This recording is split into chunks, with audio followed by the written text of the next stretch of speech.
371 hanggang 400.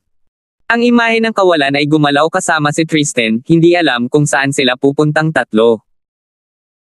Makalipas ang halos 10 minuto, ipinakita sa imahe na dumating nga ang tatlong tauhan ni Tristan sa Teaching and Martial Department ng Martial Academy. Ang tinatawag na Teaching Martial Department ay kung saan naroon ang Genius Restaurant at iba pang dormitoryo ng mga mag-aaral, ang lugar na may pinakamaraming bilang ng tao sa Martial Academy, at ang Villa Complex kung saan kakababa pa lang ni Tristan at ng iba pa sa bundok, kung saan tulad ang isang magandang kapaligiran sa pamumuhay ay, natural, hindi isang bagay na maaaring tumiraan ng mga ordinaryong estudyante. Lumipad si Tristan sa bubong ng isa sa mga dormitoryong gusali ng Martial Arts Department. Isang bubuyog ang sumunod sa kanilang likuran. Ngumuso si Zilan, ang mga B-special reporter ng Genius Academy, nakakainis, ngunit sa tuwing may kaunting nangyayari sa akademya, ito ay ituturing nilang balita at panoorin ng lahat ng tao sa restaurant. Natatakot ako na ang tatlo ay sa amin ay pinapanood ng maraming mga mata sa restaurant na iyon ngayon. Sinabi ni Tristan, huwag na lang, saan ang dormitoryo ni Lance? Sa Building 1 sa District 9, nakita ko ang numero ng gusali ngayon lang noong nagkaroon ng conflict si Lance kay Liu Feng, hindi nagkakamali.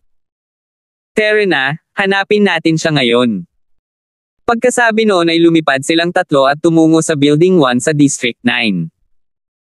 Sa Genius Restaurant, maraming tao ang nagulat, bumaba na ang Supreme Genius na si Tristan, ngunit hinahanap niya talaga si Lance. Bakit gusto ng isang third-year Supreme Genius ng freshman na katulad ni Lance? Haha, ito ay talagang malaking balita, ang balitang ito ay napakahusay. Sa dormitoryo ni Lance, tinulungan ni Sally si Lance na magayos, si Sally ay hindi gaanong masipag sa bahay, ngunit napakasipag niya rito. Salamat, madam. Ngumiti si Lance.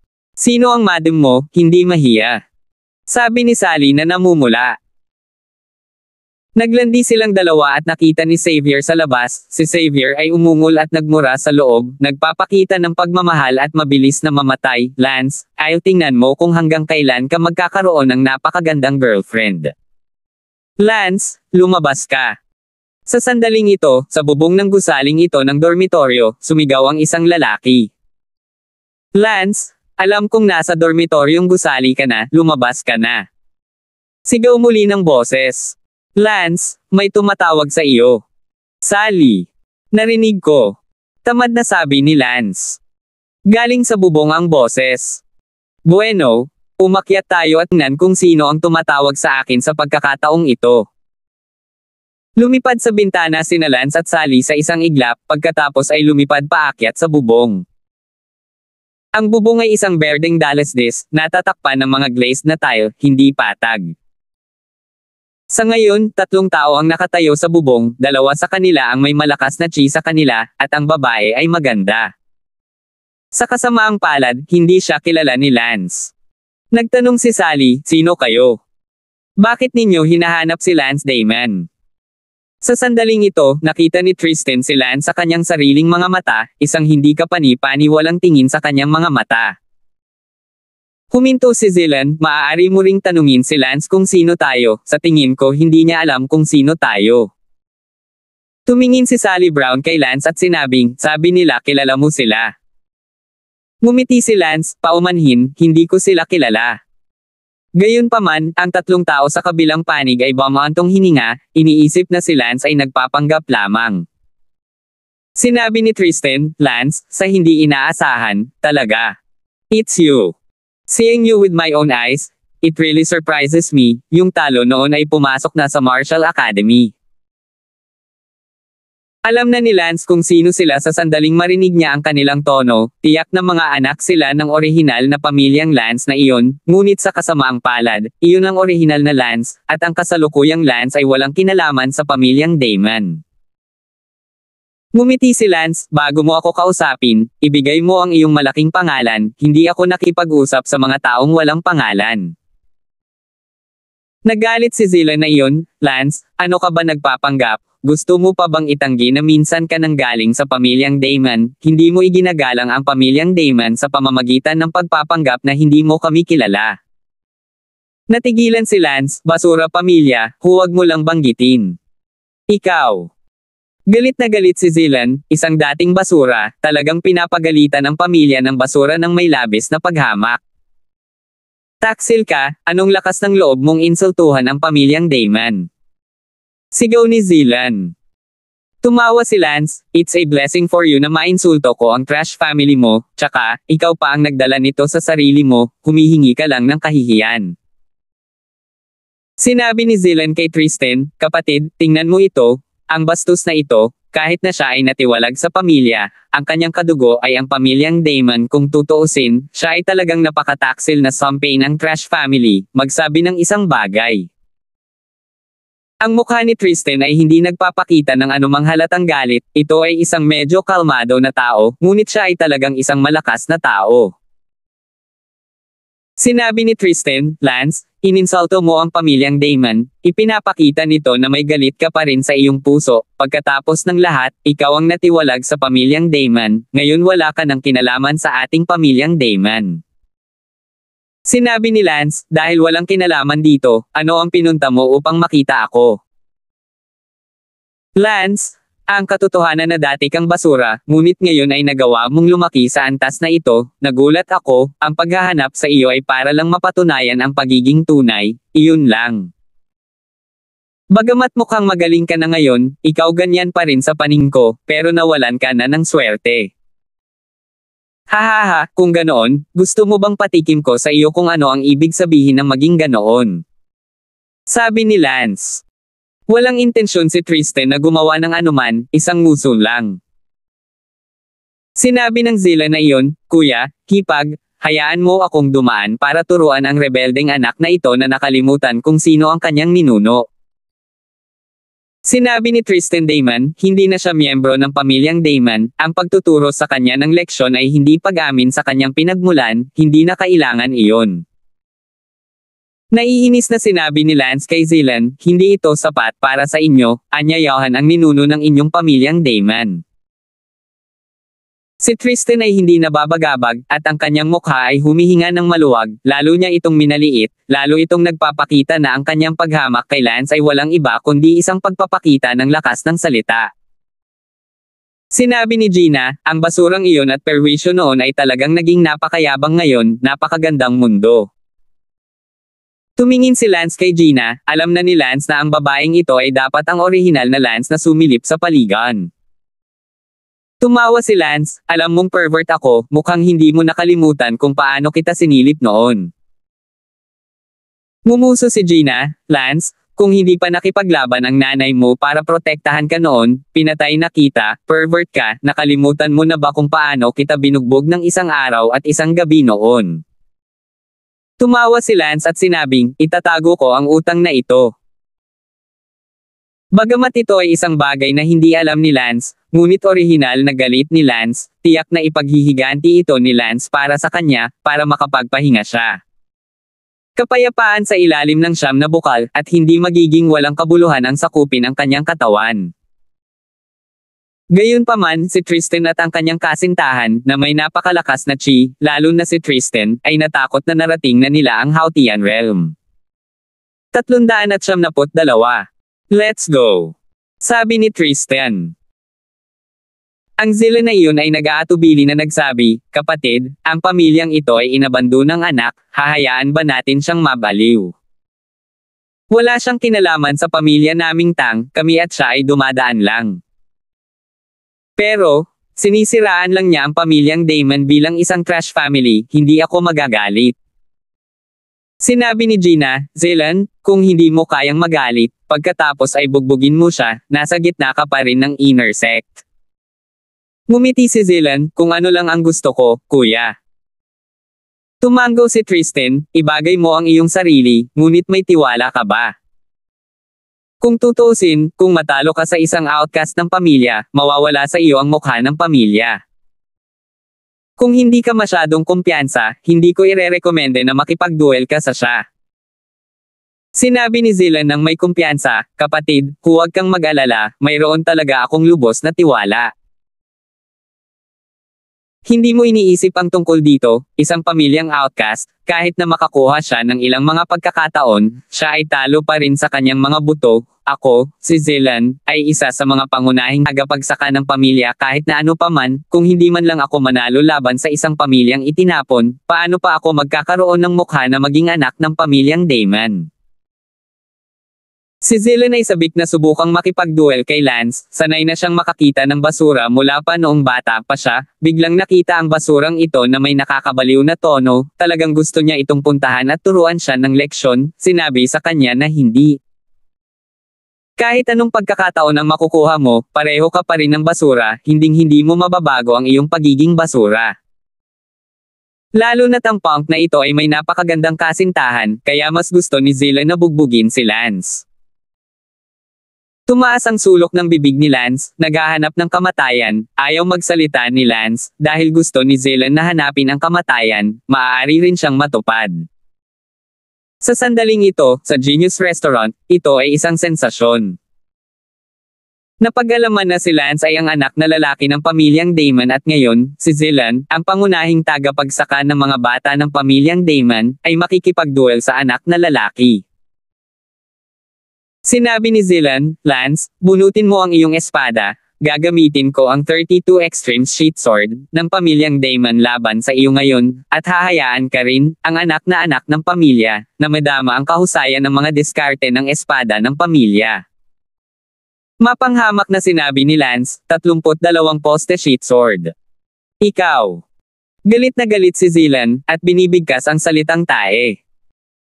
Buti naman, Lance, mukhang nakalimutan mo na talaga ang sarili mong mga ninuno, at masasabi mo ang mga ganyang salita.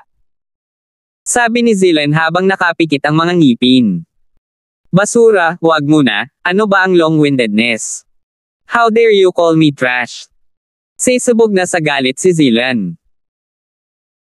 Diretsahang binunot ni Lance ang kanyang espada, hinayaan din siya ni Lance na maranasan ang subtlety ng Killing God's Blade technique, upang makita kung ang kanilang 32 sheath sword ay makatiis sa kanyang Killing God's Blade technique o hindi. Gayunpaman, alam ni Lance sa kanyang puso na ang Zilan na ito ay walang kalaban-laban, at karaniwang walang makakapantay sa kanya sa parehong kaharian. Kahit na ito ay si Tristan, si Lance ay may kumpiyansa na labanan siya, kahit na talagang tumuntong siya sa kaharian ng Hautian. Siyempre, kung lalaban siya kay Tristan, malamang na mapinsala si Lance. Pagkatapos ng lahat, kahit na si Lance ay isang mahusay na manlalaban sa kanyang nakaraang buhay, ang buhay na ito, na may napakalaking pagkakaiba sa kaharian at ibang katawan, ito ay talagang mahirap umasa lamang sa ilang karanasan at nangungunang martial arts insights mula sa kanyang nakaraang buhay. Lance, pumunta ka sa impyerno. Biglang pinatay ni Zilan si Lance gamit ang isang espada. Ang una sa 32 matinding espada. Ang espada ni Zilan ay naglaro sa sukdulan, ang 32 sukdulan. Sa pamilyang Damon, walang kahit isang tao ang tunay na makapagsanay sa 32 poste, at ang pinakamakapangyarihang tao sa pamilyang Damon ay nagsanay lamang sa 26 na poste. Para kay Zilan, nag-ensayo lamang siya sa 3 poste. Si Tristan, sa kabilang banda, ay nag-ensayo lamang hanggang sa 8 poste. Ang 32 Extreme Sword na ito ay itinuturing ding napakalakas na sword technique. Killing God 1/. Direktang nilaslas ito ni Lance, at ang nangingibabaw at matinding saber na si Chi ay napunit sa unang pole sword ni Zilan. Swoosh! Kinilabutan si Zilan at agad na nag-react, ipinakita ang third pole sword ng 32nd pole sword. Umatras si Zilan habang lumalaban siya. Bumalik si Lance na may dalang isa pang slash. Killing God 1/. Ang pangalawang slash ay tumaas, at ang katawan ni Zilan ay lumipad kaagad, hindi na nagawang hamarang sa ibaba. Sa sandaling iyon, umakyat si Tristan na may dalang palaso, niyakap ang lumilipad na si Zilan, at pagkatapos ay sinaksak gamit ang isang espada, sinira ang God Killing 1/ ni Lance. Medyo nagulat si Lance nang makita niyang ibinato ni Tristan ang 32 Extreme Sword at sinira ang kanyang God Killing 1/. Tila ang kanilang tinatawag na 32 Extreme Sword ay talagang medyo makapangyarihan. Ibinaba ni Tristan si Zilan, at biglang nakita na ang isa sa mga kilay ni Zilan ay natanggal ng malakas na talam, naging isang mata na walang kilay. Si Tristan ay tumingin kay Zilan ng may takot, anong uri ng saber technique ang ginawa mo? May kinalaman ba ito sa iyo, Tristan? Kung gusto mo akong kalabanan, mangyaring bilasan mo ng kaunti, may gagawin pa ako.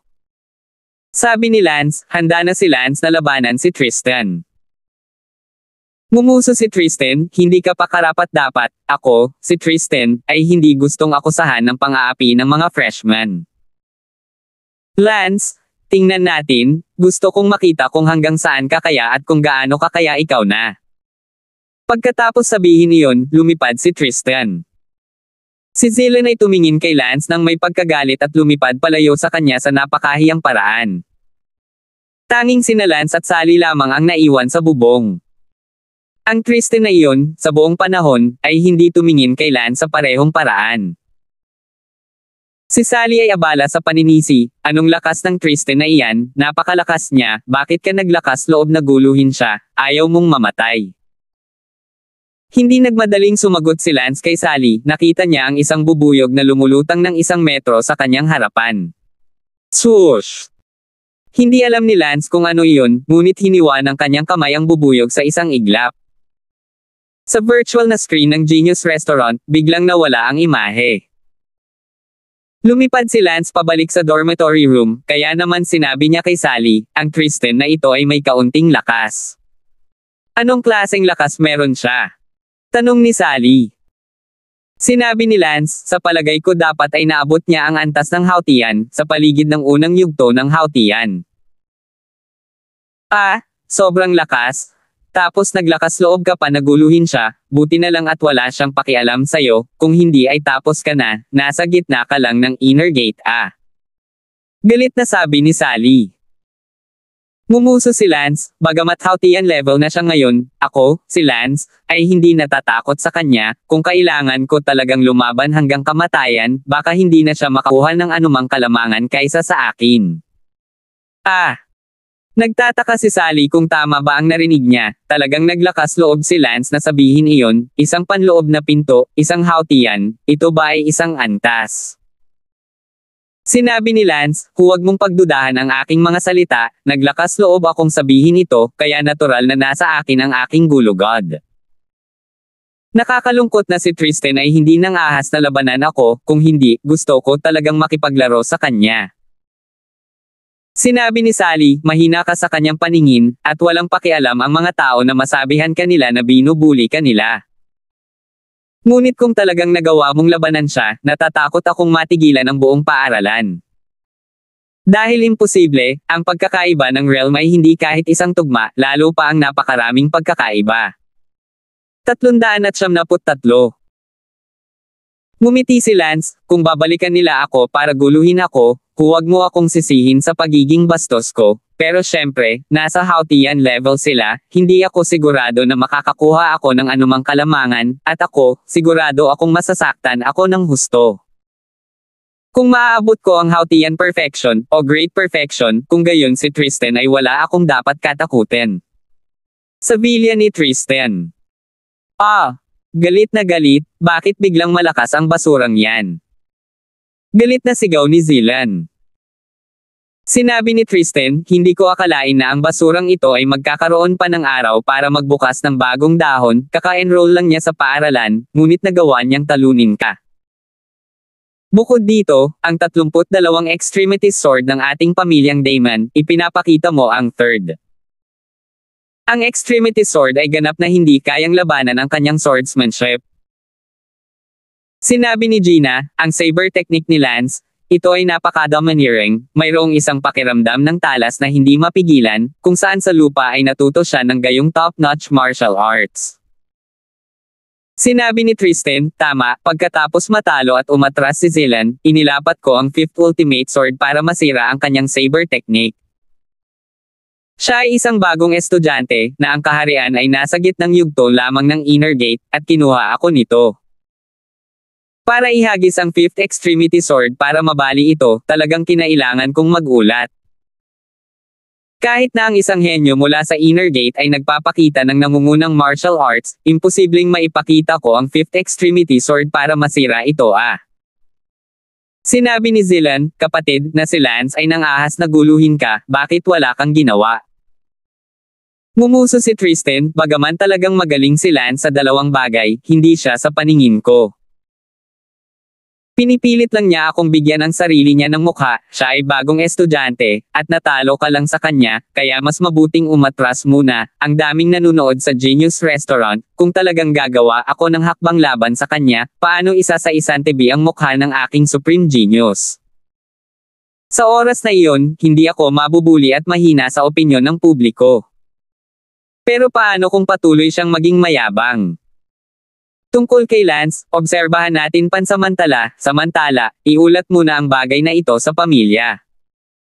Gusto kong makita kung ilang pangalan ang mapapasok ni Lance ngayong freshman year. Kung makapasok siya sa top 30, kung gayon siya ay talagang nakakatakot, at natatakot ako na ang ilan sa mga matatanda ng pamilya ay magsisisi sa pagpapaalis sa kanya sa pamilya noon. Pagkasabi nito, tumingin si Tristan sa kanyang kasintahang si Gina. Noon, si Lance ay mapapatalsik.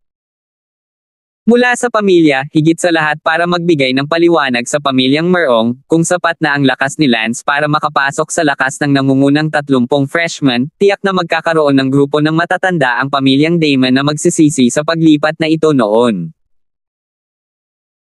Naiinis na umalis si Zilan sa kanyang bibig, brother. Huwag mo siyang itaas, napakatalino mo noon, ang final freshman competition, nakapasok lang sa 28th place, Lance, nakapasok siya sa top 30. Ay yuck! Ang isang segundo upang tandaan na basahin ang libro. Tinitigan ito ni Tristan at hindi nagsalita, mas mabuting mag-obserba muna at tingnan kung hanggang saan siya makakarating sa new student competition. Dahil doon, nanirahan si Lance sa Martial Academy. Makalipas ang halos 2 araw, halos lahat ng mga bagong estudyante ay nag-enroll at nakapagrehistro na. Ang bayad sa pagpaparehistro ay 3,000 martial coins, at sino mang makapagbukas ng Ren at Guardian vessels ay maaaring pumunta sa Novice Village para pumatay ng mga balang at kumita ng martial coins para magbayad ng tuition. Para kay Lance, ang pagkakaroon ng 600,000 deposito ay malaking pera lamang para sa isang ordinaryong freshman.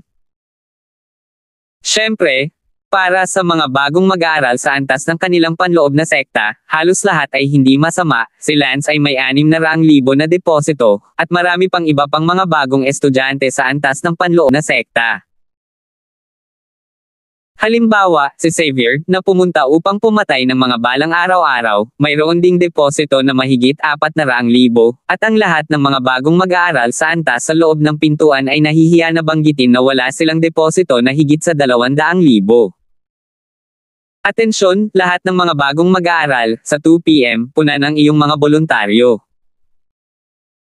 Sa sandaling ito, isang boses ang umalangaw-ngaw sa mga tainga ng bawat bagong estudyante, hindi mula sa radyo, o sa himpapawid, o mula sa kahit saan, palaging.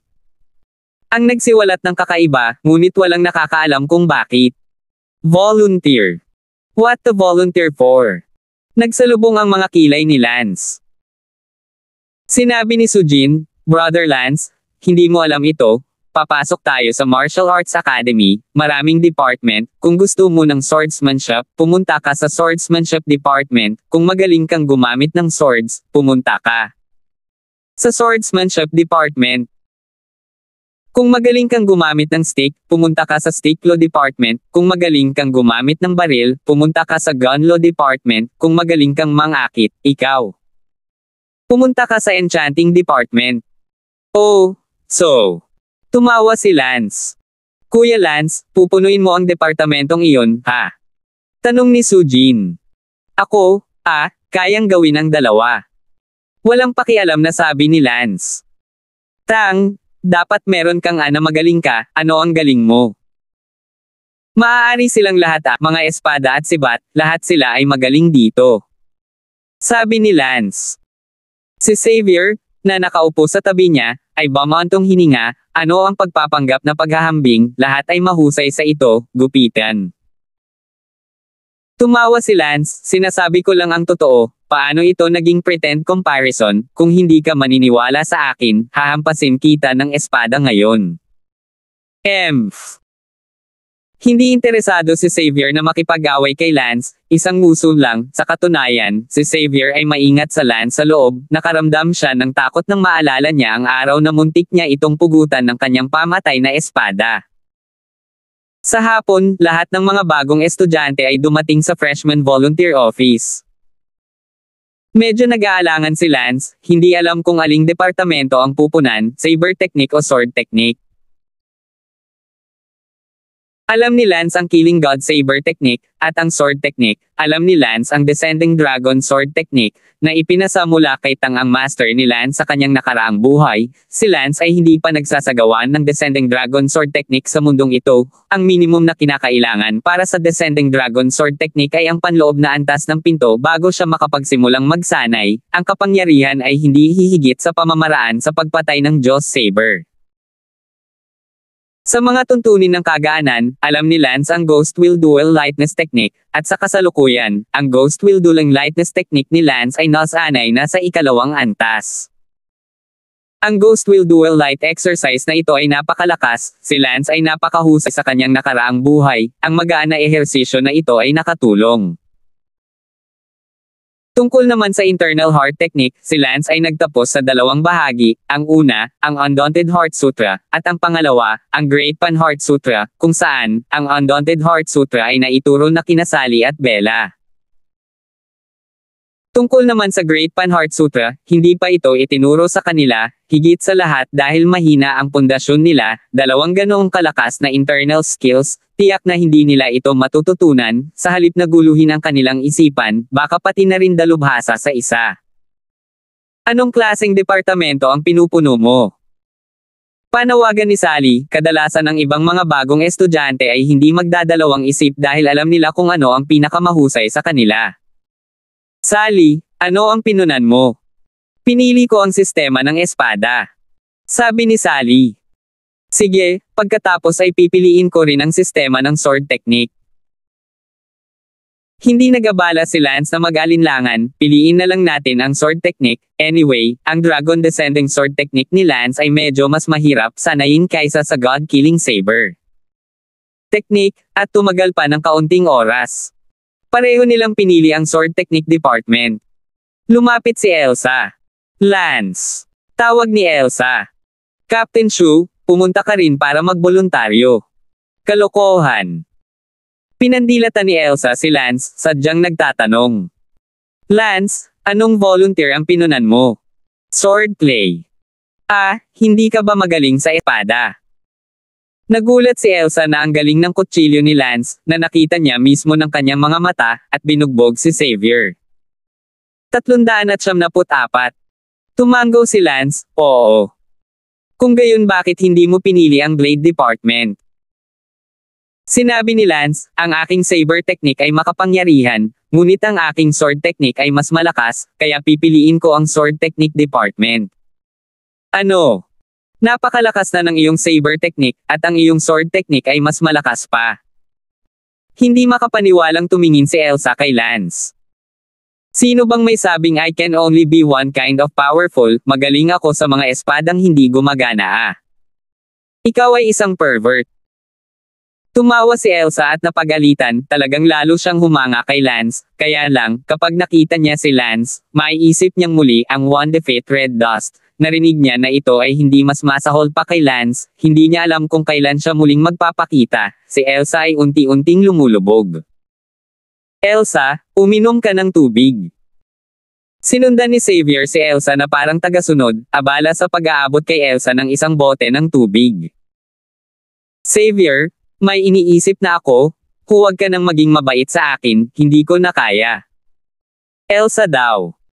Sinabi ni Xavier, hanggat hindi ko nakikita ang tinatawag na isang talunin ang pulang alikabok sa isang araw, hindi ako susuko sa isang araw. Si Elsa ay walang magawa. Noon lang, nakita ni Lance ang isang pamilyar na mukha. Hey, it's her. Nagulat si Lance, hindi inaasahan na makikita rin siya dito sa Martial Arts Academy, pinupunan niya ang isang volunteer form sa hindi kalayuan. Sino ito? Tanong ni Sally. Oh, isa rin itong taong nakilala ko sa London City, kaya dahil nakita mo ito, umakyat ka at kumusta. Umakyat si Lance. Hey, Brenda. Tawag ni Lance.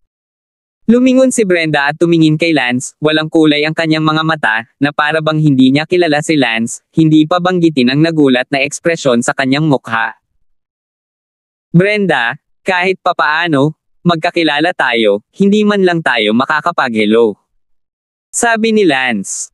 Sinabi ni Brenda, nakita. Ano? Una mo akong nakita, pero hindi mo man lang ako kinamusta, babae ka, masyado kang impersonal. Nakita mo na ako, wala lang, aalis muna ako. Tahimik na tumango si Brenda kay Lance, pagkatapos ay umalis mag-isa, nag-iisa pa rin siya at nag-iisa.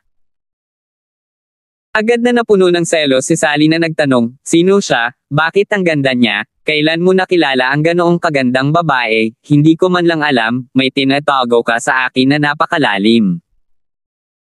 Tumawa si Lance, wala akong anumang pakikipagkaibigan sa kanya, huwag mong masyadong isipin iyon, ang pangalan niya ay Brenda, dati siyang mamamatay tao, tandaan mo noong panahong iyon halos sumabog ang ulo ko, siya ang may gawa nito.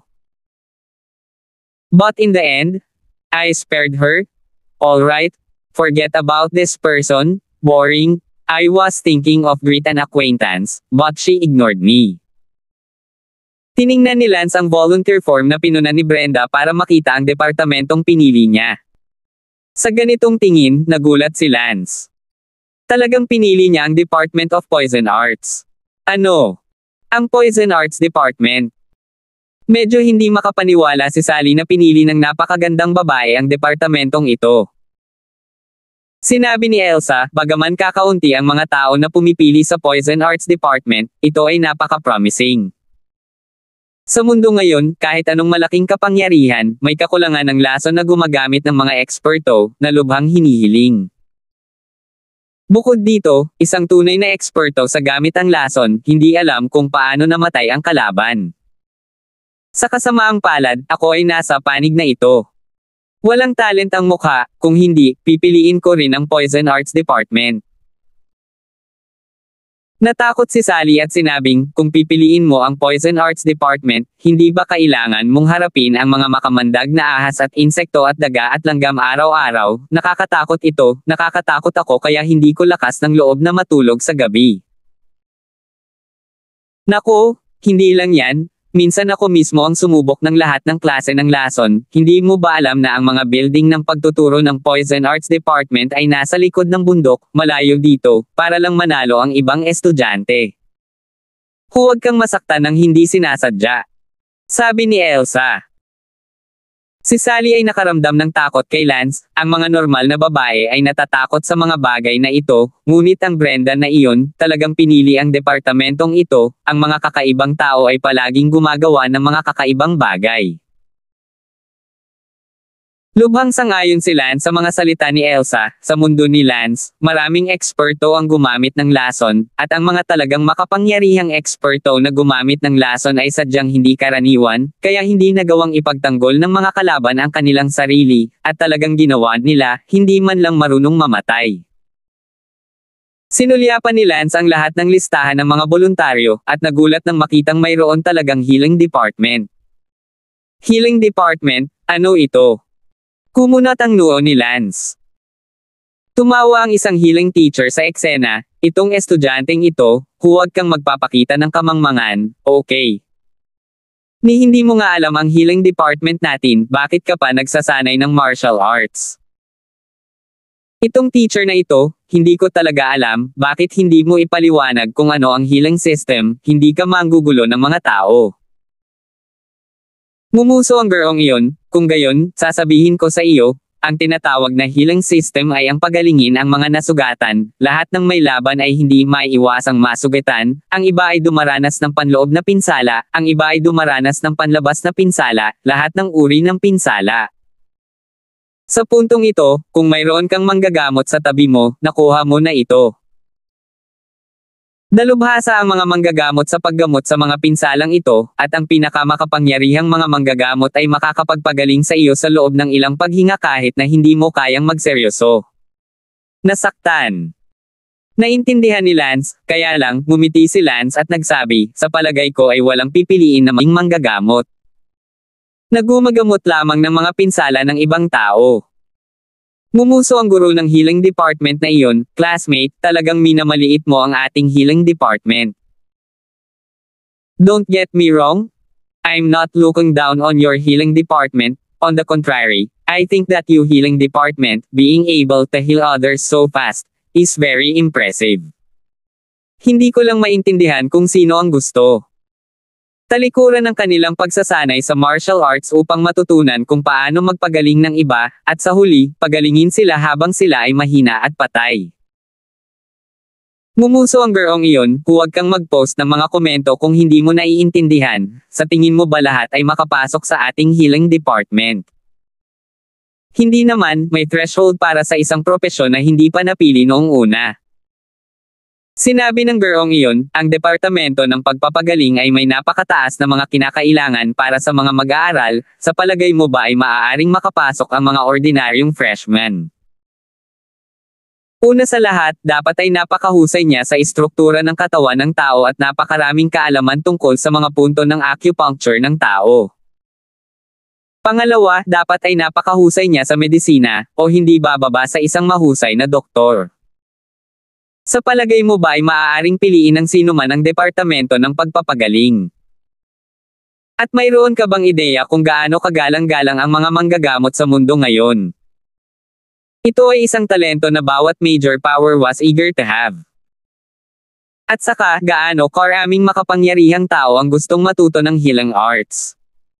Sayang hindi ka matututo dahil wala kang talent. Og. Boy, alam mo ba na ang isang manggagamot na umabot na sa tuktok ng kanyang laro, na halos katumbas ng immortalidad, na nagpapagaling sa kanyang sarili bago siya mamatay mula sa anumang pinsala na natamo niya, na maaaring pumatay sa kanya? At maaari nitong pagalingin ang iba, paano mahalaga ba iyon sa isang superpower?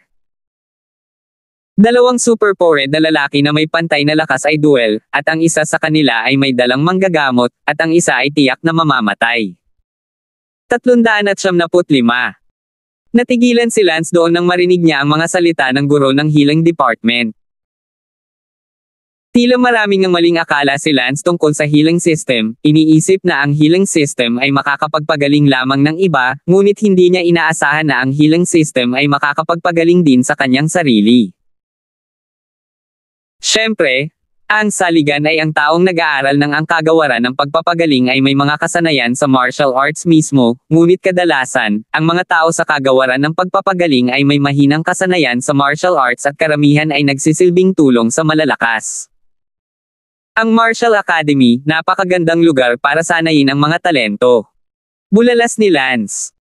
Ang guro ng departamento ng pagpapagaling ay nagwagayway ng kanyang kamay, walang humahadlang, umalis ka na. Ngumiti si Lance, nakapagdesisyon na ako, pipili na naman ako, magiging healing teacher ako. Agad na nagdesisyon si Lance, gusto niyang baguhin ang kanyang departamento, ang pagpunta sa Sword Technique Department ay hindi sapat para malaman ni Lance ang anuman, alam na niya ang Sword Technique, kaya bakit hindi pumasok sa Healing Department at matuto. Ilang mga pamamaraan ng pagpapagaling, pagkatapos ay maaari niyang pagalingin ang iba pati na rin ang kanyang sarili muli, pagkatapos ay magiging mas malakas pa siya. Ang healing teacher na iyon ay tila walang magandang pakiramdam kay Lance, dahil si Lance ay naglakas loob lamang na tingnan ang healing department. Umalis ka na, huwag kang hamarang. Kinawayan ng guro ng healing department ang kanyang kamay. Ngumiti si Lance, teacher, gusto kong pumasok sa healing department, sa totoo lang, hindi ako nagbibiro. Hindi mo ba minamaliit ang Department of Healing, pwede kang pumasok kung gusto mo, may talent ka ba? Yung walang talent, alis na dito. Tinanong ni Lance, ano ang kailangan para maging regalo? Una sa lahat, dapat ay mayroon kang isang napakahusay na pag-unawa sa istruktura ng tao, at mga acupoint ng tao at lahat ng iyon. Pangalawa, dapat kang maging isang medikal na mag-aaral, at isang medyo magaling sa bagay na iyon. Ang dalawang puntong ito lamang ay hindi isang bagay na ang isang ordinaryong tao ay maaaring makamit, at sa palagay mo ay maaari kang pumunta lamang dito kung gusto mo.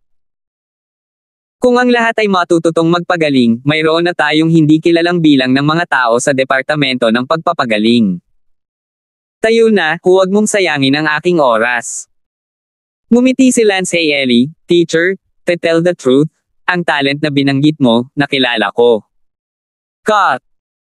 Huwag mong putulin, kung hindi ka naniniwala sa akin, tasahin mo ako ayon sa normal na pamamaraan, kung hindi ako pumasa sa iyong pagsusuri sa kondisyon, pagkatapos ay magaling ako at pumunta sa Sword Law Department. Okay, may pasyente dyan, pumunta ka dito at i-diagnose kung anong klaseng sakit meron siya, tapos sumulat ka ng race eta, kung tama, ibig sabihin may talent ka sa lugar na ito, at pumasa ka sa basic assessment para makapasok sa hilang. Kagawaran. Okay. Tumango si Lance, ito ay masyadong maliit para sa kanya, ang mga kakayahan ni Lance sa pagpapagaling ay hindi bababa sa pinakamahusay sa mundong ito. Si Sally at ang iba ay abala sa pagtakbo. Anong ginagawa mo? Sally Brown, pasensya na, pero gusto kong lumipat sa ibang departamento ngayon, ayoko na sa Sword Art Department. Bakit? Hindi ka ba magaling sa espada? Oo, magaling na ako sa swordsmanship, so why would I waste my time going to the sword department? So, I want to go to the healing department and become a healer. Sumimangot si Elsa at sinabing, ngunit, hindi lahat ay may talento na maging isang manggagamot, ang mga manggagamot ay isang kakaunting talento sa buong mundo, at ang mga kinakailangan para sa talento ay napakahigpit. Tila alam ni Elsa ang tungkol sa pagpapagaling. Hindi bababa sa hindi katulad ni Lance, na hindi man lang nakarinig nito noon. Hahaha, ito ay isang piraso ng cake, handa lang akong suriin ito ngayon, tumawa si Lance. Ang guro ng healing department na iyon ay umungol, hoy, ikaw. Gusto mo ba ng assessment o hindi, at kung ayaw mo, umalis ka na lang at huwag mong apektuhan ang ibang estudyante na gustong pumasok sa healing department. Siyempre ikaw. Naglakad si Lance sa likod, kung saan may 12-dosenang mga pasyenteng naghihintay. Hiniling ng guro ng healing department na tumayo ang isang random na pasyente. Anak, ay diagnose mo lang ang pasyenteng ito, bibigyan kita ng 3 minuto para sabihin sa akin kung anong sakit ang mayroon siya, kung ano ang mga karamdaman niya, kung paano siya dapat gamutin, at magsulat ng race eta. Pagkatapos ay matutukoy ko kung ikaw may talento na pumasok sa healing department namin. Mabuti. Lumapit si Lance sa pasyenteng iyon, kinuha ang kanyang pulso, at pagkatapos ay sinabing, sige, tapos ko na siyang i-diagnose. Anak, narito ka para manggulo, wala ka pang 10 segundo, at sinasabi mo lang natapos ka na sa pag-diagnose, ngunit ang 3 minuto ay hindi sapat na oras para sa sinuman, kaya't huwag. Sisihin mo ako kung sinasadya kong manggulo. Galit na galit ang girong iyon mula sa Department of Healing. Natigilan si Lance, guro, 3 minuto ang kailangan para makita ng ibang tao ang isang pasyente. Kung gusto mo rin akong tumagal ng 3 minuto, pagkatapos ay hanapin mo ako ng isang mahirap na sakit, nakakita ka ng isang pasyente ng pagkonsumo, iniinsulto mo ba ang aking mga kasanayan sa medikal? Alam mo namang consumer patient siya. Hindi ba't kalokohan iyon, hindi ko na kailangan ng diagnosis kung hindi ako ginamo ng Engrandi, kung sakali, medyo sigurado ako sa isang mabilis na pagsilip ng aking mga mata. Anak, huwag kang masyadong mayabang sa tono mo, nagpaparinig ka na isa ka talagang milagrong doktor, ang totoo, may 4 na henerasyon ako ng mga ninuno na nag-aral ng medisina, kaya huwag kang magkunwaring magkumpara sa harap ko. O ipapahiya ko ang iyong sarili. Sige, dahil na-diagnose mo na ang kanyang karamdaman, mangyaring magreseta ng race eta, pagkatapos kung makita ito, kung ito ay talagang epektibo, pagkatapos ay binibilang ito kapag pumasa ka sa pagsusuri ng healing department. Sabi ni Lance, teacher, konsumo lang? Bakit ang komplikado? Hindi na kailangan uminom ng gamot, bibigyan ko siya ng ilang injection at gagaling siya. Not here to break the scene? Are you trying to help him with internal force? I'm telling you, this won't pass the test. I need someone who understands mundane medical techniques, not someone who can use internal force. Ngumuso si Lance, isang poloka sa isang balon. Ano, tinatawag mo ba akong poloka sa isang balon? Umungol ang guro ng departamento ng pagpapagaling. Oo, poloka ka sa balon, kung hindi bakit mo sasabihin ang ganyang level-less na bagay, pag-aralan mo yan, teacher, mas magaling ka sa akin sa pagpapagaling, pero sa pagpapagaling ng mga sakit ng ordinaryong tao, ako mas mahusay kaysa sa iyo. Fine, then I'll see how powerful you are. Hindi nagabala si Lance na kausapin ang gurong iyon, kumuha ng pilak na karayom at pagkatapos ay idinikit ito mula sa baga ng pasyente, makalipas ang 1 minuto, inilabas ni Lance ang pilak na karayom. Isang daloy ng dugo na may puting nana ang bumulwak, at pagkatapos noon, isa pang daloy ng medyo itim na dugo ang bumulwak. Sa huli, ang dugo ay dahan-daang naging normal na kulay. Agad na itinigil ni Lance ang pagdurugo. Sige, gumaling na. Pinunasan ni Lance ang kanyang mga kamay at sinabing, ganito ka na ba gumaling? Wala pang 3 minuto bago o pagkatapos, at imposibleng may ibang tao na may nasuri na. Umiling ang healing teacher at sinabi, tula ka sa ilalim ng balon, kung hindi ka naniniwala sa akin, tingnan mo ito para sa iyong sarili. Agad na kinuha ng guro ng healing department ang pulso ng pasyente at nalaman na ito ay talagang stable, ngunit hindi siya kumbinsido na may ginawa si Lance upang pagtakpan ang sakit ng kanyang pasyente. Kaya, ang gurong iyon ay agad na nagsuri muli sa loob, at pagkaraan ng ilang minuto, kailangan niyang aminin na gumaling na talaga siya. 376. Anak, ang galing mo talaga sa pagmedikal, paano mo nagawa yan? Nagkataon bang bias ka? Sabihin mo, tatawag ako ng isa pang pasyente ng random, at kung makapasa ka pa sa pagsusulit, pagkatapos ay maniniwala. Bahala ka. Pagkatapos noon, gumugol si Lance ng ilang minuto sa pagpapagaling ng isa pang pasyente na may ulcer sa tiyan. Naramdaman ni Lance na para sa kanya na pagalingin ang gayong maliit na sakit sa ulo ng manok ay talagang nakakasira sa pangalan ng kanyang dating guro. Ang guro ng departamento ng pagpapagaling ay bumulalas, ikaw ay talagang isang banal na doktor, well, kumbinsido ako, bata, ang iyong mga kasanayan sa medikal, ay higit pa sa akin, sa hinaharap, ikaw ay magiging isa sa aming mga mag-aaral sa departamento ng pagpapagaling. No need to compliment me, then, in the future, in terms of healing, I hope that the teacher will take care of you. Masayang sinabi ng gurong iyon, huwag kang mag-alala, gagawin ng aming healing faculty ang lahat para turuan ka, pero basic assessment lang ang healing, hindi ibig sabihin ng level of healing na magiging successful ang pag-aaral ng healing, hindi ka dapat ipinagmamalaki din ito. Magaling! Kung gayon, sisiguraduhin kung nasa healing department ka, mangyaring magulat sa healing department teaching department bukas ng 8 AM, at pagkatapos ay magsisimula na ang mga klase. Mabuti. Hindi makapaniwalang tumingin si Elsa kay Lance, napakataas ng talent requirement para sa healing department, talagang pumasok si Lance.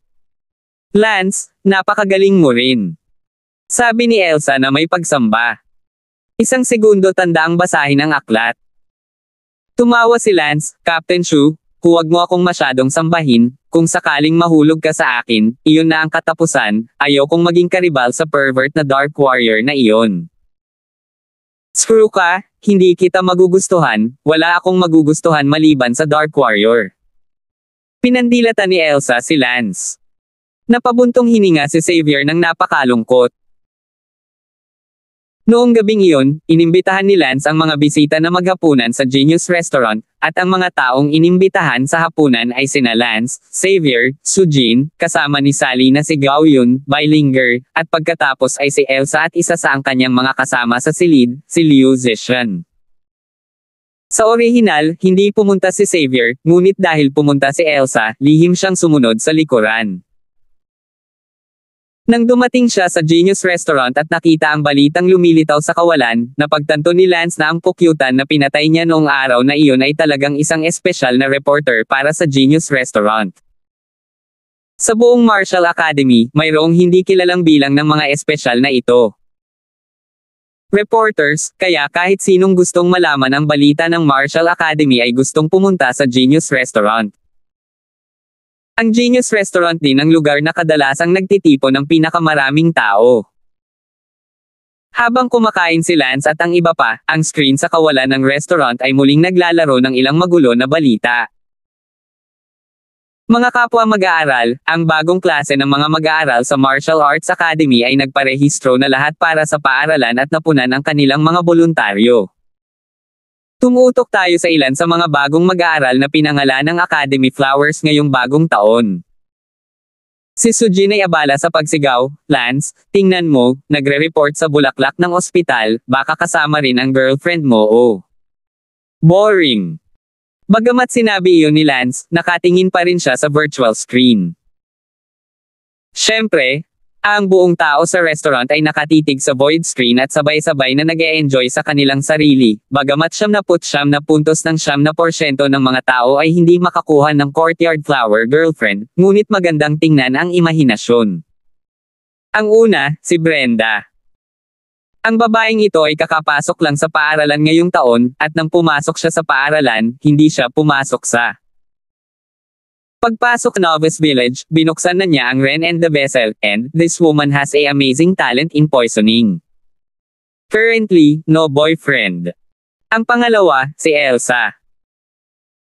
Ang babaeng ito ay hindi kapani-paniwalang talino, may napakahusay na pag-unawa sa sword arts, may mainit na katawan, at isang kailangan na kagandahan ng pantasya para sa mga jerker. Sa ngayon, walang kasintahan. Sa hapagkainan, si Elsa ay labis na nabalisa, ang henyong restaurant na ito ay masyadong amoral, at sinabi na siya ang mahalagang pantasya na kagandahan para sa mga makulit na kaibigan. Sa puntong ito, si Lance ay lubos na sumang-ayon, si Elsa ay talagang isang mainit na katawan, madalas na isang sulyap sa kanyang mga suso ay gumawa ng mga tao spray ng dugo ng ilong, kahit na si Lance sa una ay halos mawalan ng kontrol, tiyak na isang pagkatalo ng Dark Warrior. Ang pangatlo, si Sally. Walang paraan upang malaman ang tungkol sa talento ng babaeng ito, ngunit ang kanyang mukha ay katangi tangi, ang kanyang katawan ay proporsyonal, siya ay may mga suso at baywang, ang kanyang pagkatao ay banayad at ang kanyang mga asal ay maayos, nakakagawa. For the best choice for a girlfriend. Sa kasamaang palad, ang babaeng ito ay kasalukuyang may nobyo, na ang pangalan ay Lance, at ang mga tao ng Genius Building ay naniniwala na maaari siyang makapasok sa top 100 ng freshman list. Sa makatuwid, ang mga mag-aaral na hindi dapat nilang isipin ang kanilang sariling kakayahan kung gusto nilang kunin ang babaeng ito. Ngumuso si Sally, Genius Building, napakarumi talaga. Ang ikaapat, si Chloe. Ang babaeng ito ay kasing ganda ng isang celestial, sa kanyang bayan, siya ay na-rate bilang numero 1 kagandahan ng siglo, gininto ang sukat ng katawan, malaanghel na mukha, at isang ugali na parang alikabok, bukod pa rito, ang babaeng ito ay may kamanghamanghang talento sa pagpapagaling, nagsimula siyang mag-practice ng medisina sa edad na 8, sa kanyang bayan, siya ay may titulo ng numero 1 magandang banal na doktor. Ang babaeng ito ay talagang perpektong kandidato para sa isang diyosa sa puso ng mga jerker. Sa ngayon, walang boyfriend. Ang ikalima, si Leslie. Ang babaeng ito, kapag ang isang demonyo ay bumaba mula sa lupa, siya ay walang katapusang kaakit-akit at maganda, na naglalabas ng nakakadugo na alindog sa buong katawan niya. Ayon sa mga sabi-sabi, ang babaeng ito ay may hindi kapani-paniwalang talento sa sining. Nang kaakit-akit sa kaluluwa, at hindi mabilang na mga lalaki ang kukulam sa kanya sa sandaling makilala nila siya. Sa kasalukuyan, walang kasintahan, ngunit narinig ko na mayroong isang napakalakas na hinahangad na tatanggap. Napagtanto ni Lance na alam niya talaga ang 4 sa 5 bulaklak sa courtyard sa itaas, at 2 sa kanila ang nakaupo sa tabi niya sa sandaling kumakain ng magkasama, at si Lance ay lasing. Okay. Ang 5 nasa itaas ay ang 5 kagandahan ng mga bulaklak sa looban na natuklasan sa ngayon sa freshman year na ito. Isang bulaklak sa looban, ngunit sa taong ito, mayroon lamang 5. Noong nakaraan, walang isang bulaklak sa loob ng ilang taon, ngunit sa taong ito, mayroong 5. Ang impormasyon sa espesyal na ulat ng bulaklak sa looban ngayon ay tapos na. Nagpatuloy ang mga tao sa restaurant na kumain, uminom at magsaya, at malakas na pinag-usapan ang tungkol sa 5 dilag ng bulaklak sa looban na katatapos lang i-broadcast, na 4 sa mga ito ay hindi pa nagkaka-boyfriend. Pinag-uusapan kung sino ang nakakuha ng 4 na bulaklak sa looban na walang boyfriend. Pagkatapos kumain, sabay-sabay na umalis ang lahat sa Genius Restaurant at bumalik sa kani-kanilang dorm.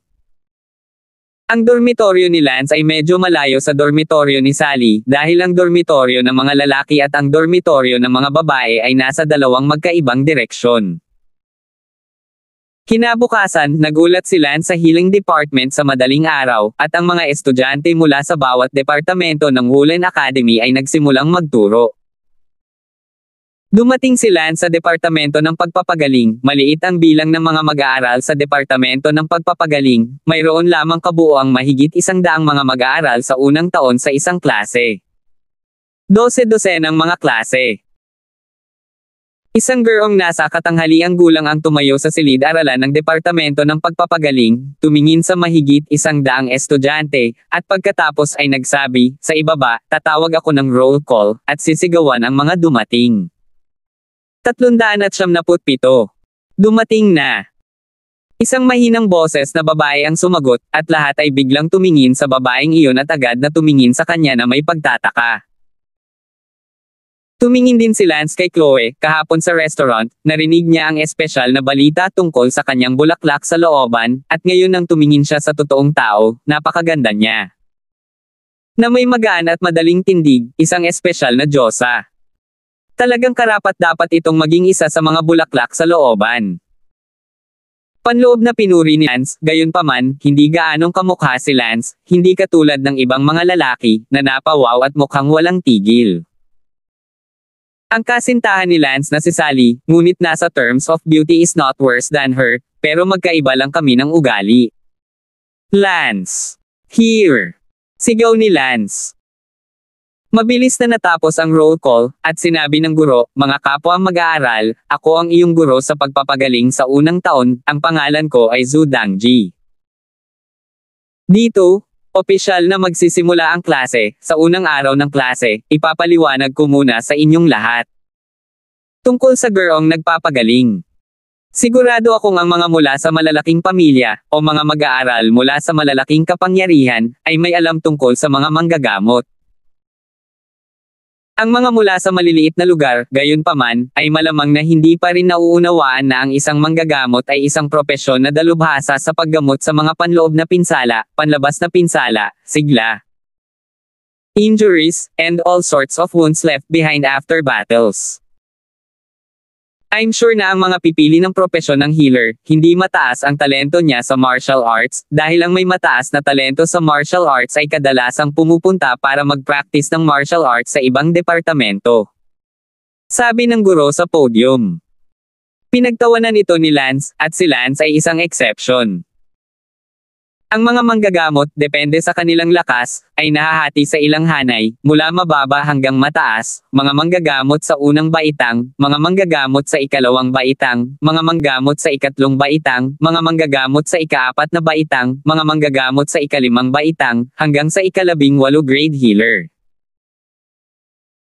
Gayunpaman, ang mga manggagamot sa ika-18 baitang, isang alamat iyon, dahil ang mga makakarating sa ika-18 gradong manggagamot, na nakarating na sa kaharian ng immortalidad, ang mga ganitong uri ng manggagamot, ay umiiral lamang sa mga alamat. Sa kasalukuyan, ang pinakamakapangyarihang manggagamot sa ating martial ang healing department ng academy ay 7 grade lamang, at ito ang pinuno ng ating healing department. Nagtanong si Lance, teacher ancestor, anong level ka na sa healing master? Ngumiti si Zhu Dangji, wala akong itinatago sa inyo, kasalukuyan akong healer sa ika-4 na baitang. Kahit na healer pa lang ako sa ika-4 na baitang, maaaring hindi na maabot ng ilan sa inyo ang ika-4 na baitang sa inyong buhay. O kahit 1 grado sa iyong buhay. Oh, natawa ang lahat. Hindi ganoon kadaling sanayin ang mga manggagamot, ito ay isang bagay na kumukuha ng iyong buong buhay sa pag-aaral. Sige, bago ko kayo turuan ng healing arts, kailangan ko munang turuan kayo ng healing arts dahil ang healing arts ang pundasyon. Every manggagamot, siya ay isang banal na manggagamot, ngunit hindi lahat ng banal na manggagamot ay maaaring maging isang manggagamot. Sumunod, nagsimulang turuan ng guro ni Zhu Dangji ang lahat ng sining ng pagpapagaling. Sa kasamaang palad, sa opinyon ni Zhu Dangji, ang kaalaman sa pagpapagaling na itinuro niya ay masyado karaniwan. Noon lang, isang batang lalaki ang tumayo at nagunat ng likod, ang kanyang mga mata ay nakatutok kay Chloe, at mukhang siya ay nagpapanggap. Hoy, estudyante, bakit ka tumatayo? Sigaw ng guro sa podium. Sabi ng lalaking estudyanteng iyon, teacher, sa tingin ko ay medyo mababa ang iyong healing level. Insolent, I'm at least 4th grade healing master, at sinasabi mo na mababa ang healing level ko. Pasensya ka na teacher, kahit 4th grade healer ka, at sa mata ng ibang estudyante, mataas ang healing skills mo, pero sa paningin ko, talaga. Medyo mababa. Anong pangalan mo, estudyanteng ito? Balik sa guro, ang pangalan ko ay Kang Guoming.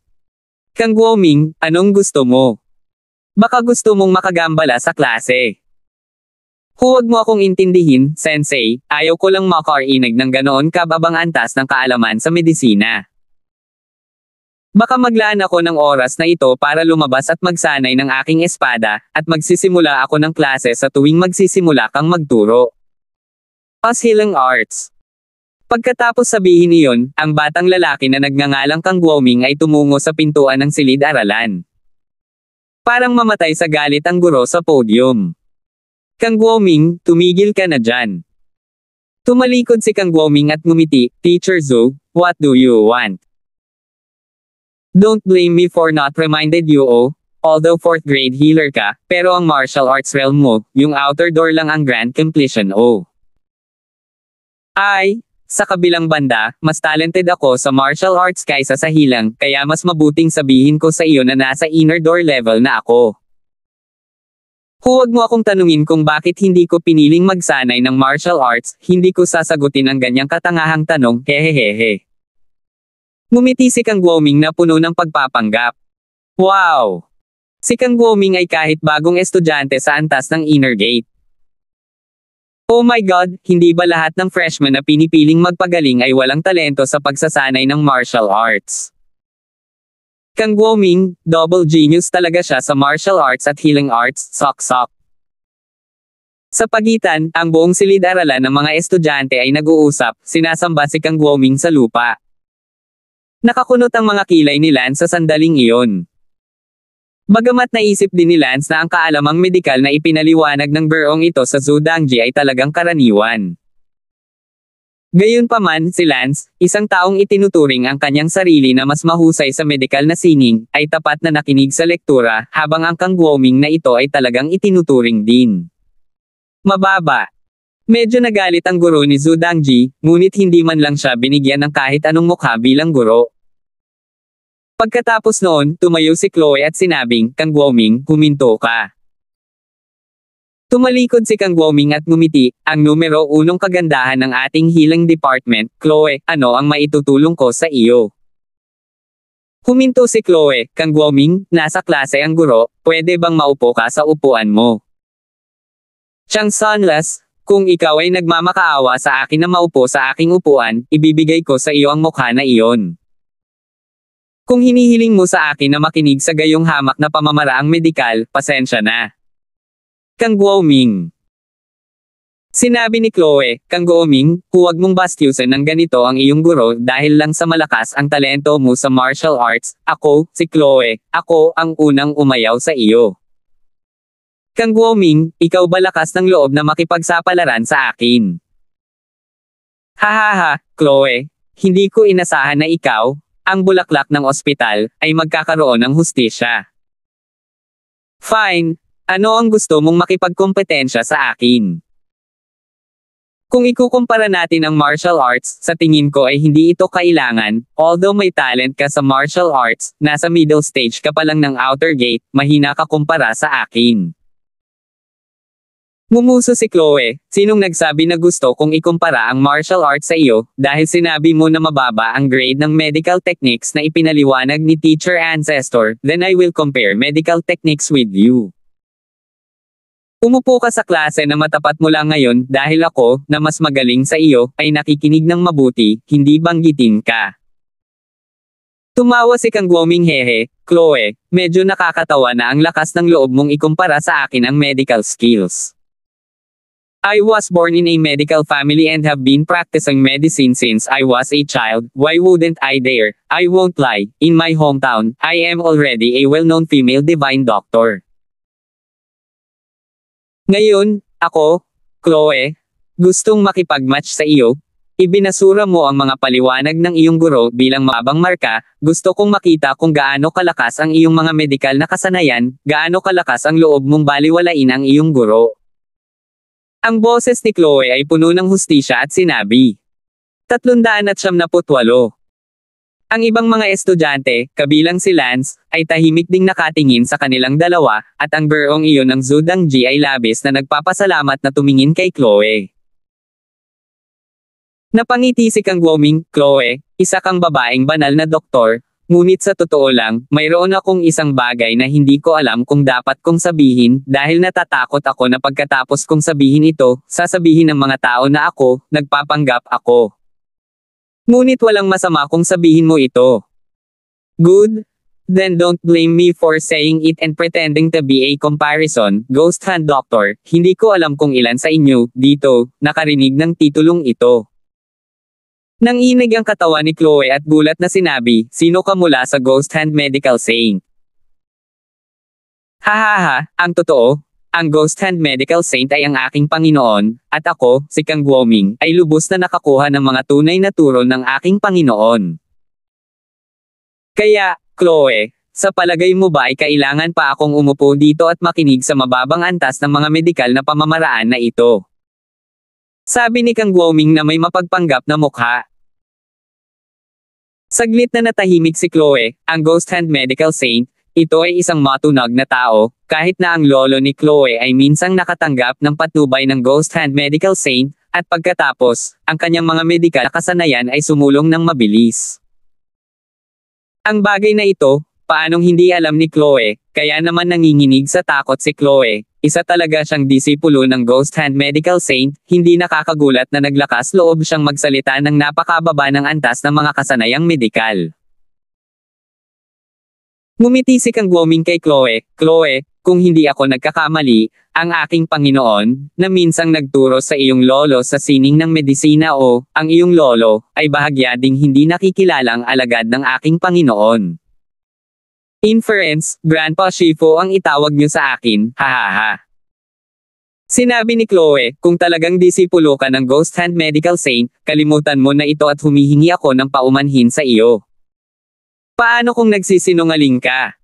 Anong ebidensya ang mayroon ka para patunayan ito? Ikinaway ni Kang Guoming ang kanyang kamay at sinabing, kung ganoon, maglaban tayo, ngunit kung matalo ka, paano mo ako ay treat sa hapunan sa loob ng 3 araw? Tumango si Chloe at sinabing, okay, ikumpara natin, hindi ako naniniwala na isa ka talagang disipulo ng Ghost Hand Medical Saint. Tandaan ang website na. Hahaha. Kaya, nagsimulang makipagkompetensya si Chloe kay Kang Guoming sa isang medikal na laban, at ang klase ay nasa sabik na nanunood. Para naman kay Lance, tahimik niyang pinanood si Kang Guoming na nagkukunwaring nagkukumpera. Tinanong ni Lance ang isang kaklase sa tabi niya, sikat na sikat ba ang Ghost Hand Medical Saint? Siyempre sikat na sikat, kung si Kang Guoming ay talagang disipulo ng Ghost Hand Healing Saint, kung gayon ang talento ng Healing Master ni Kang Guoming ay talagang hindi mailalarawan. Naku, naiinggit ako kay Kang Guoming, napakalakas ng talento ng healer, and also ang martial arts talent is also so strong that he reached the inner gate level before he even entered the school. Sok, if I were Chloe, I would definitely fall in love with Kang Guoming. This person has an unlimited future. Hindi nakaimik si Lance habang nakatingin sa mukhang engkanto na kaklase na ito. Tumango si Lance, bagaman si Kang Guoming ay bagong estudyante ng klase ng Inner Gate, nasa unang bahagi lang siya ng Inner Gate na hindi kasing lakas ng sinasabi mo. Natigilan ang kaklase na iyon, isa ka lang pala ka sa balon, naabot mo na ang Inner Gate level bago ka pa man lang pumasok sa paaralan, isa na itong supernatural na talento. Huwag kalimutan na tayo ay mga manggagamot at ang karamihan sa mga kaming mga healer ay hindi masyadong magaling sa martial arts. Hindi mo ba nakikita na ang aming guro, si Zhu Dangji, isa siyang healer sa ika-4 na baitang, at nasa Outer Gate Grand Perfection level lang siya. At si Kang Guoming, isa siyang Inner Gate ngayon, Sok, I can't even describe this talent with words. Siyempre, kung ikukumpara mo siya sa mga pervert na freshmen sa mid to late inner class, medyo inferior nga siya, pero yung mga pervert na freshmen sa mid to late inner class, wala silang mga healer ng talento, at si Kang Guoming ay isang double genius.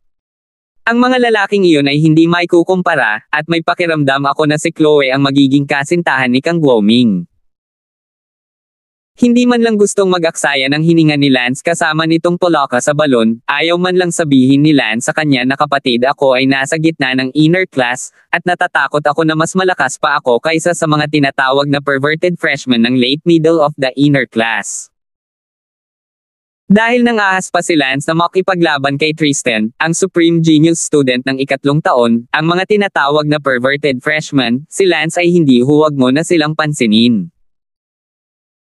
Kung tungkol sa mga kasanayang medikal, si Lance ay masyadong nahihiya na sabihin ito, ang kanyang tiyuhin sa kanyang nakaraang buhay ay ang numero 1 banal na doktor sa Jiangho. Sa antas ng mga kasanayang medikal sa mundong ito, yung tinatawag na ghost hand medical saint, kahit na hindi maihahambing sa mga daliri ng kanyang tiyuhin, di ba? Sa oras na ito, nagsimula na ang medical match sa pagitan ni Chloe at Kang Guoming. Si Zhu Dangji ang hukom. Sinabi ni Zhu Dangji, ito ay isang pasyente, ngayon ay walang nakakaalam kung anong sakit ang mayroon siya, ngayon kayong dalawa, bawat isa sa inyo ay bibigyan ng 5 minuto upang masuri siya at pagkatapos ay magsulat ng isang race eta. Sinabi ni Kang, Chloe, maaari kang magsimula muna. Hindi nagsalita si Chloe at sinimulang kunin ang pulso ng pasyenteng iyon. Pagkaraan ng 3 minuto, halos natukoy na ni Chloe kung anong sakit ang mayroon ang pasyenteng ito, pagkatapos, nagsimula siyang magsulat ng race eta. Pagkatapos, turn na ni Kang Guoming, at 1 minuto lang ang ginawa ni Kang Guoming para ma-diagnose kung anong sakit iyon, basta-basta nagsulat ng race eta, pagkatapos ay itinapon ito at sinabing, kumuha ka lang ng 3 poster para gamutin ang sakit, masyadong bata, hindi mahirap. At all, boring. Napakabongga ng tingin. Paf! Hindi napigil ang mapalakpakan ng ilang estudyante nang makita nila ang gwapong poster at confident na itsura ni Kang Guoming. Agad na inihambing ng guro ni Zhu Dangji ang mga race eta ni na Chloe at Kang Guoming. Tiningnan ito ni Zhu Dangji sa loob ng 5 minuto dahil talagang ayaw niyang manalo si Kang Guoming, kaya gusto niyang maghanap ng kapintasan, ngunit wala siyang makitang depekto sa race eta ni Kang Guoming, na sadyang perpekto.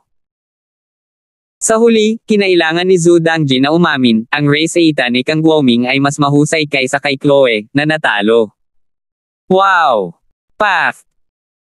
Tiningnan ni Chloe ang race eta ni Kang Guoming, pagkatapos ay tumango at sinabing, hindi ako sumasang-ayon, ang mga medikal na kasanayan ni Kang Guoming ay talagang hindi ko maihahambing.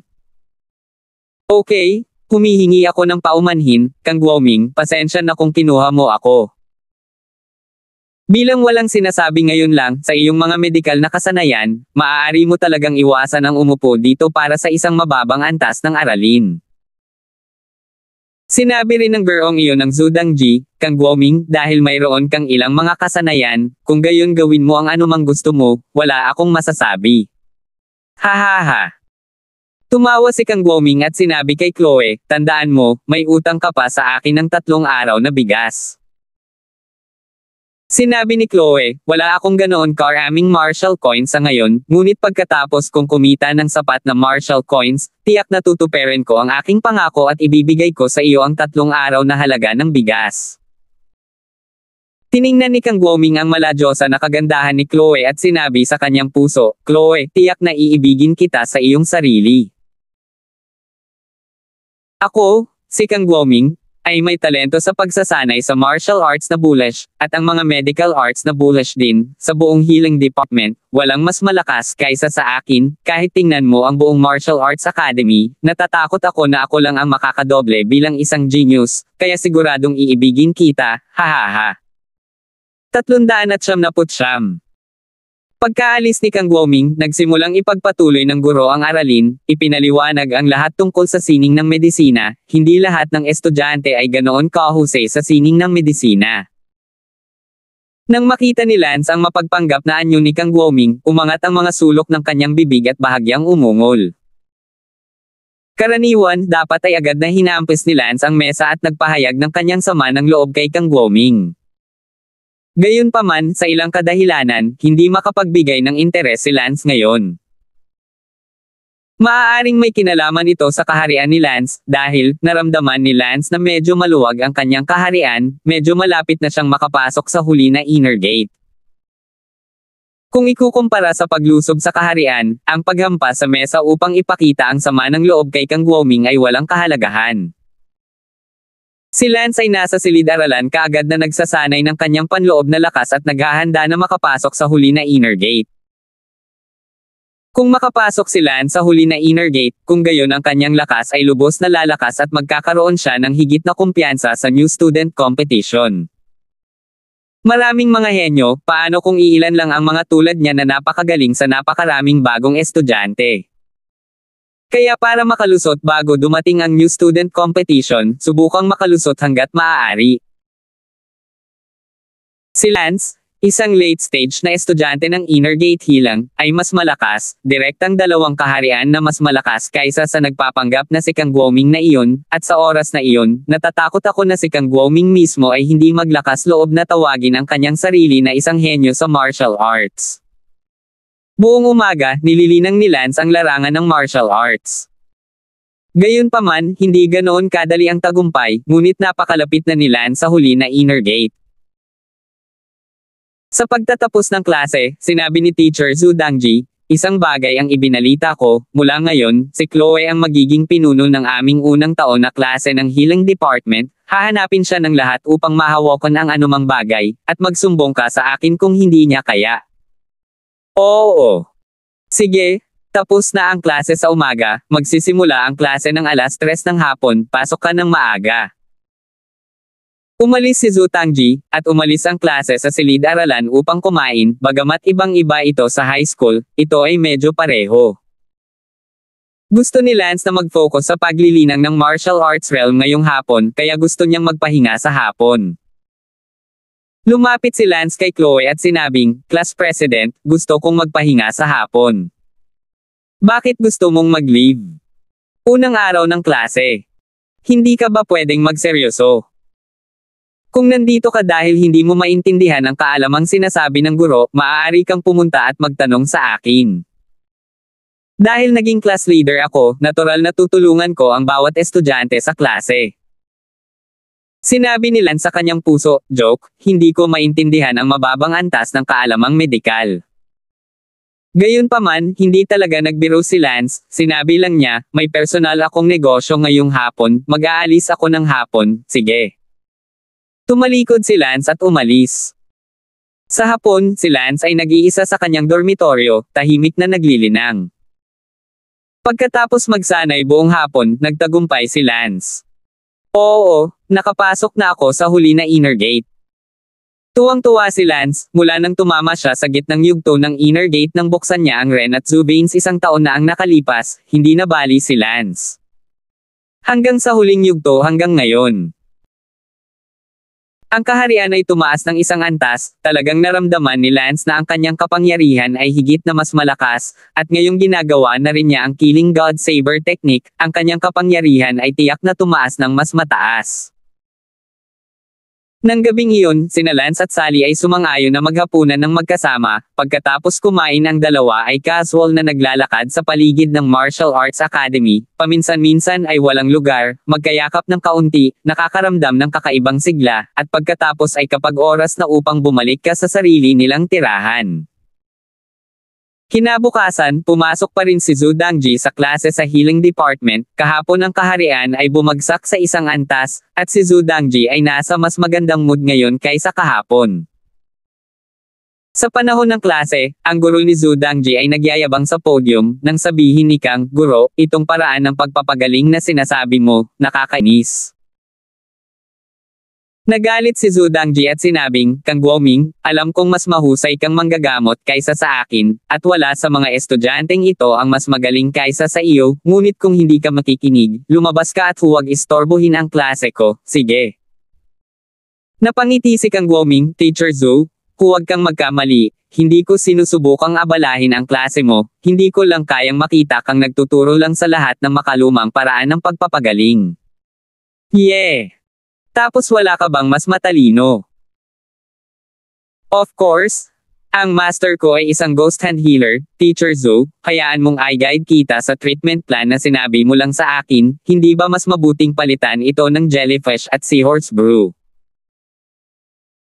Kumalabog ang puso ni Zhu Dangji, at sa loob-loob niya, hindi niya napigil ang sabihin, itong Kang Guoming na ito, bagamat mayabang, ay talagang napakahusay sa medisina, gaya ng inaasahan, ang sinabi niya ay higit na mahusay kaysa sa itinuro ko sa inyong lahat.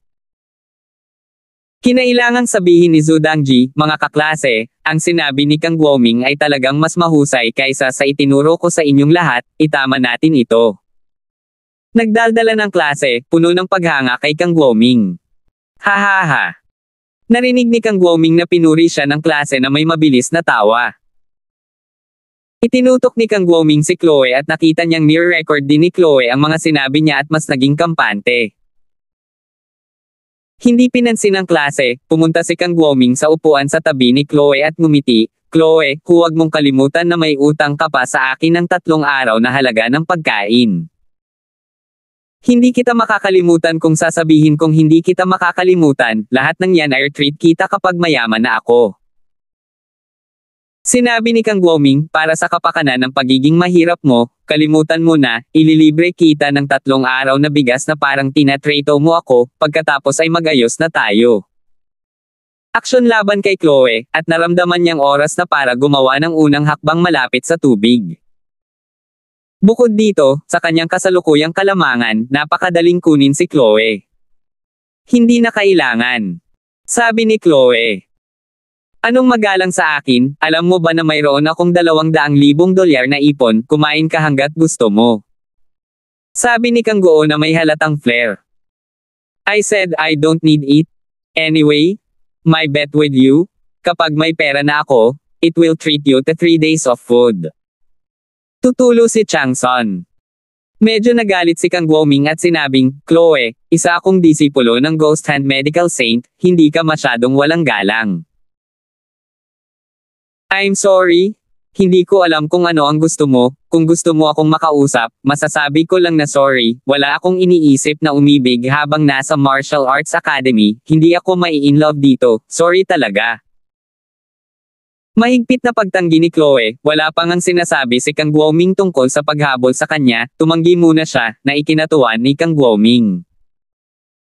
Sobrang sama ng loob, gusto sana niyang samantalahin ang pagkakataong ihayag na gusto niya ito, ngunit hindi niya inaasahan na tatanggi muna siya bago ihayag ang kahulugan nito.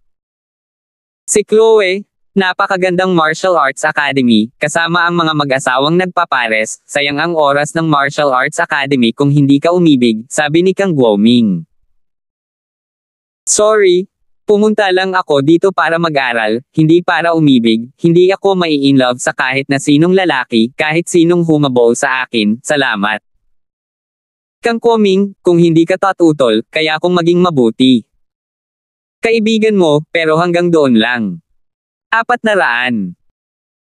Binuksan ni Chloe ang pinto, hindi nag-iwan ng puwang para sa pagkakamali, sa katunayan ay hindi niya gustong umibig sa panahon ng Martial Arts Academy, at pinag-usapan ang tungkol sa hinaharap kapag siya ay nagtapos ay tiyak na nakipaghiwalay din, ito ay isang kumpletong pag-aaksaya ng oras. Napangiti si Kang Guoming, Chloe, paano kung, isang kasing husay ko ang gustong umibig sa iyo? Hindi nagatubili si Chloe, paumanhin, hindi ako makikipag-usap sa sinumang mabuting bata, pasensya na. Napabuntong hininga si Kang Guoming, Chloe, ang iyong titig ay masyadong mayabang, ako, si Kang Guoming, ay isang disipulo ng Ghost Hand Medical Saint, ang iyong lolo ay inutusan ng aking Panginoon, at ako mismo ay may mataas na talento sa martial arts. Hindi ka nagmamadaling sunggaban ako bilang potensyal, pero ayaw mo pa rin akong kausapin. Napangiti si Chloe, nagkamali ka ng pagkakaintindi, hindi ko sinabing hindi ka magaling, hindi ko lang gustong umibig noong nasa akademya.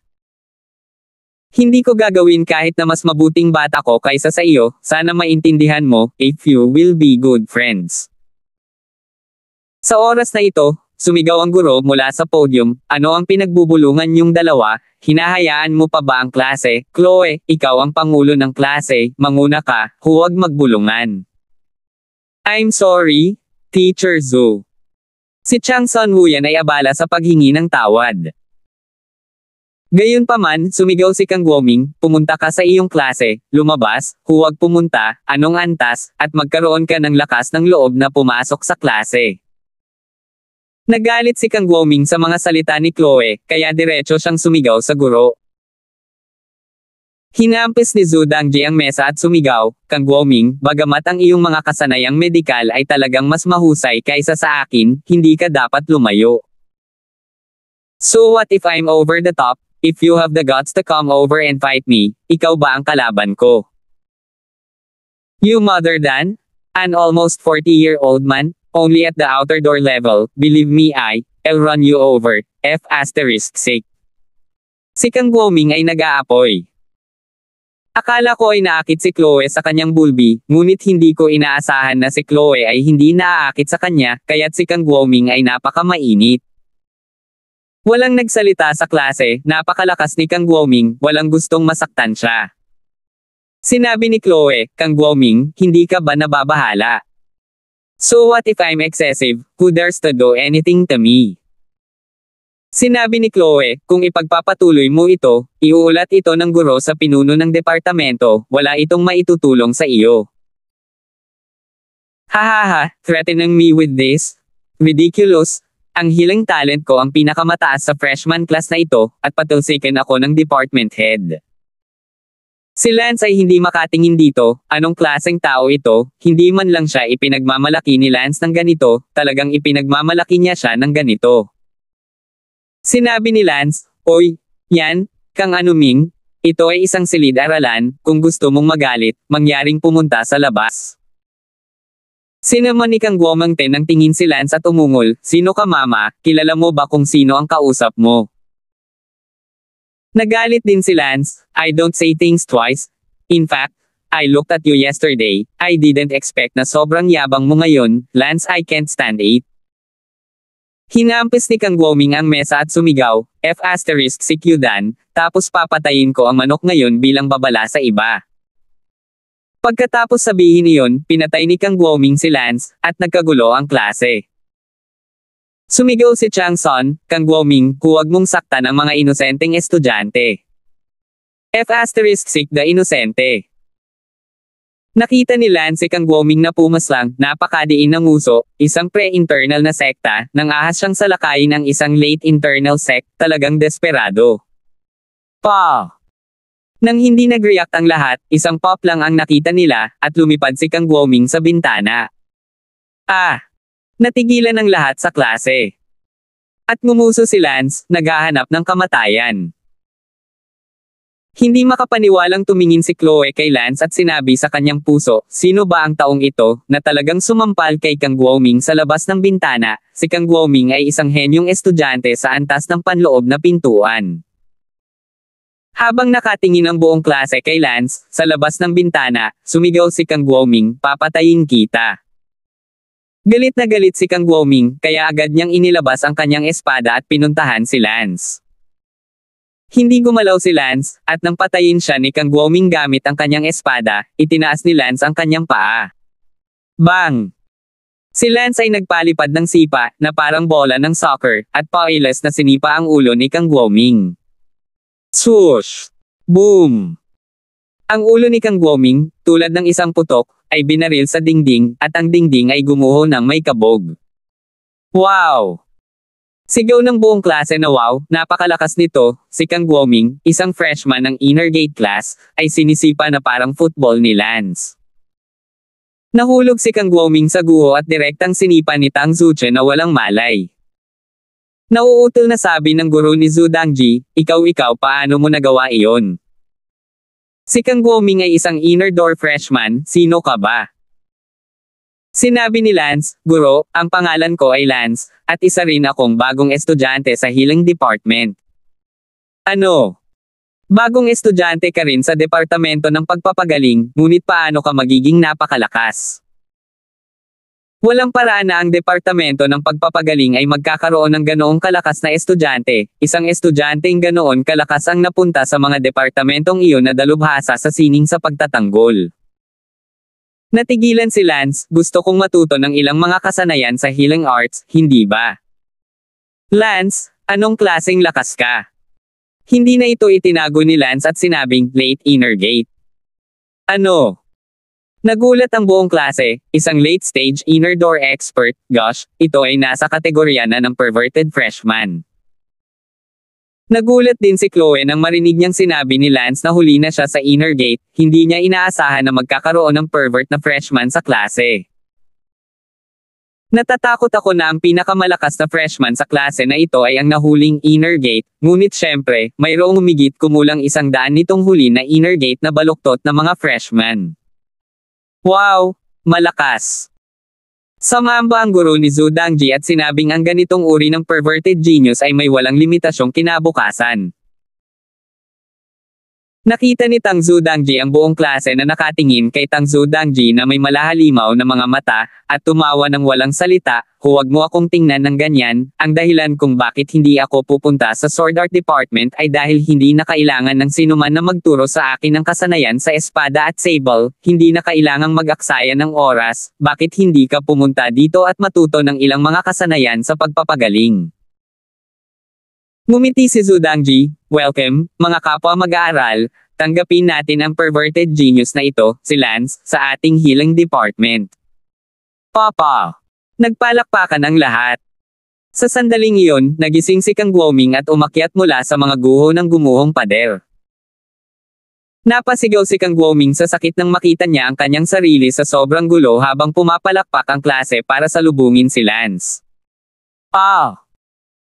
Naisip ni Kang Guoming na siya na talaga ang pinakamalakas na freshman sa healing department, at hinangaan siya ng lahat hanggang sa mamatay, ngunit bilang resulta, biglang lumitaw ang isang mas malakas at mas mahuhusay kaysa sa kanya, at paano niya natitiis ang malaking pagkakaiba.